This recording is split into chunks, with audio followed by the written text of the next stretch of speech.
Friends, Roy tech and fun YouTube চ্যানেলে আপনাদের স্বাগত জানাই। কেমন আছেন আপনারা? আশা করি ভালোই আছেন। বর্তমানে প্যান্ডামিক সিচুয়েশনে পুরো ইন্ডিয়াতে ইন্টারনেট রিলেটেড একটাই আলোচনা হচ্ছে, চাইনিজ অ্যাপগুলো আনস্টল করার কথা। বাট অনেকেই ভেবে থাকবে চাইনিজ অ্যাপগুলোর পরিবর্তে ফোনে কী ইউজ করবেন, অর্থাৎ চাইনিজ অ্যাপগুলোর রিপ্লেসমেন্ট কী। আজ আমরা এমন কিছুই চাইনিজ অ্যাপ এবং তার রিপ্লেসমেন্টগুলো নিয়ে আলোচনা করব যেগুলো আমাদের ফোন তথা আমাদের পার্সোনাল লাইফের ক্ষতি করে চলেছে। তো চলুন ফ্রেন্ড, আজকের এই ভিডিওটি আমরা শুরু করি। ফ্রেন্ডস, আমরা সকলেই ফাইল ট্রান্সফারের জন্য শেয়ারিট এবং জেন্ডার ইউজ করে থাকি। বাট শেয়ারিট অ্যান্ড জেন্ডারের বদলে আমরা জিও সুইচ বা ফাইল ট্রান্সফার বাই গুগল এবং শেয়ার অলটাকে ইউজ করতে পারি।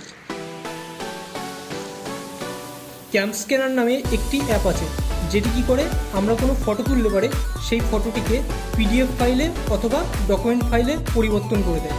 বাট এটাই না ইউজ করে আমরা এর বদলে অ্যাডব স্ক্যান অথবা মাইক্রোসফট লেন্সটাকে ইউজ করতে পারি। ফ্রেন্ড, আমরা সবাই ফোনে ইন্টারনেট ইউজ করি। কোনো কিছু ডাউনলোডের জন্যে আমরা অনেক সময় ইউসি ব্রাউজারটাকে ইউজ করে থাকি। বাট আপনারা কি এটা জানেন, ইউসি ব্রাউজার অনেকবার ডেটা লিকের জন্যে দায়ী হয়েছে। তো এর বদলে আমরা কি করতে পারি, ফায়ারফক্স অথবা গুগল ক্রোমটাকে আমরা ব্যবহার করতে পারি। ফায়ারফক্স এবং গুগল ক্রোম দুটোই খুব সিকিউর ব্রাউজার, এর থেকে কোনো রকম ডেটা লিক হয় না। বন্ধুরা, এখন যে অ্যাপগুলো নিয়ে আলোচনা করব তা নিয়ে ইন্ডিয়াতে অনেক বড় কন্ট্রোভার্সি চলে আসছে। সেই অ্যাপগুলোর নাম কি? TikTok, hello, Likee. তো এই অ্যাপগুলোর থেকে আমরা রিপ্লেসমেন্ট কী পেতে পারি? রিপ্লেসমেন্ট পাচ্ছি আমরা রূপোসো, মিন্ট্রো এবং আপনারা ইউটিউব বা ইনস্টাগ্রামও ইউজ করতে পারেন। বন্ধুরা, জুম অ্যাপ মাল্টি ভিডিও চ্যাটের জন্য বিখ্যাত একটি অ্যাপ, কিন্তু বর্তমানে এটির মাধ্যমে ডেটা লিক হয়েছে। যাচ্ছে যে বড় বড় যে মিটিংগুলো হচ্ছে সেখান থেকে বিভিন্ন ধরনের ডেটাগুলো চায়নায় গিয়ে স্টোর হচ্ছে without any permission. So zoom অ্যাপটি আমরা আনস্টল করে দেবো এবং এর বদলে কী কী নিতে পারি সেটা আমি বলে দিচ্ছি। যেটি প্রথমে একটা ইন্ডিয়ান অ্যাপ, নাম হচ্ছে সে নমস্তে, দেন মাইক্রোসফট টিম এবং গুগল। বন্ধুরা, এবার আমরা যে অ্যাপটি নিয়ে আলোচনা করতে চলেছি সেটি একটি অনলাইন শপিং বেসড অ্যাপ।